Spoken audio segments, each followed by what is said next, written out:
Morning.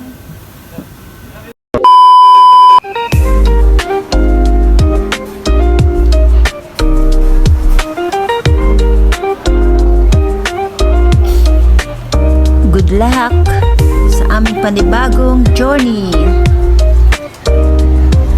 Medyo natagalan din kami dito sa entrance area kasi inisa-isa niya lahat chinek.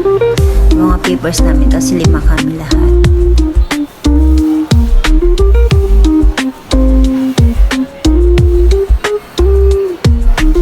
Dito na kami sa loob sa check-in counter. Ayan ang aming mga maleta. 3 at saka nauna na yung mga iba doon. At si Punso Eve, ayan, di magkandamayo sa kanyang mga bitbit. Ayan, inaayos niya ang kanyang binigay sa kanyang kaklaseng babaon mga gamit. Ayan si Ate Bianca. May mga hinahanap kami dyan na kailangan sa check-in counter. Sa aming pag-check-in ng mga papers, merong nawawala na hinahanap niya. Ang hinahanap niya ay ang CFO namin. Buti na lang pinicturean niya bago kami umalis o matapos magpidos. Pinapicturean yung certificate, yun yung CFO. Ito yung kailangan namin ngayon na hinahanap. At yung pinaprint namin ay nailip. Papasok na kami sa migration, bawal mag-video. Ay, natapos din sa immigration. Naging maayos din ang lahat kahit sabihin mong kompleto ang papers mo, nakakakaba din. Kasi hindi mo alam kung ano ang sasabihin nila, pero ang ginawa lang namin ay pinicturean lang kami, tinignan yung mga passport at mga ibang papers. Ayun, okay na. Ngayon, nandito na kami sa papunta ng boarding area. Ayan, bababa na kami niyan. Punta sa boarding area, medyo may layo-layo rin ng aming na lakad-lakad dyan bago kami makatungo dyan. So far, okay naman ang lahat. Ang aming pagdaan sa immigration. Kasi kapag sinabing immigration, yung iba nakakaba talaga. Hindi mo alam kung ano yung mangyayari na hihingin sa yung mga papers na kailangan.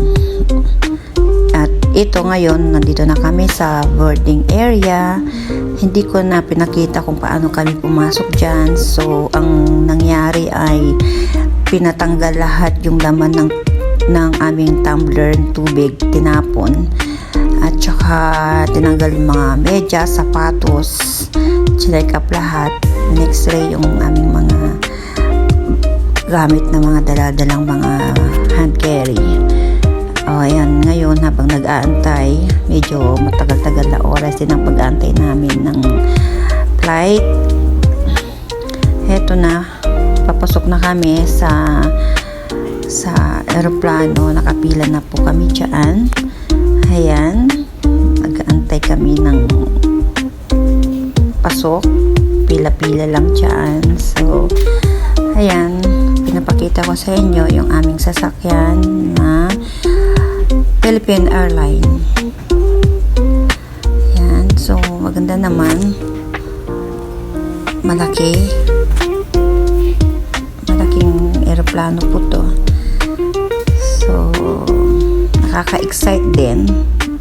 Ulit na sasakay ng aeroplano. So, matagal na rin ang aming At iyan, ang ganda ng ngiting aming flight attendant. Mababait naman sila lahat. Ayan, papasok na kami. Nasa gitna kami ng aeroplano. Ininupuan namin dyan ay 3. So, buti na lang tabi yung aming mga upuan. Same row. At nasa likod lang namin si kuya at saka si ate. Nandito kami sa harapan nila. Kaming 3. Ayan naman ngayon ang aming first na meal na binigay sa amin. Masarap naman so far. So, nandito na kami ngayon sa USA. Ayan, pababa na kami ng eroplano. Ayan, pababa na kami. So, LA po yan. Bagsak namin. Unang baba namin LA. Then, magantay kami another hours. 12 hours kami mag-stay dyan na pag-aantay ng next flight ulit namin. Going to another state. Ayan. Papasok namin nga kami ngayon dyan. Immigration ng US. Ito, medyo natagal lang kami dito kasi ang daming mga tao na nakapila sa immigration.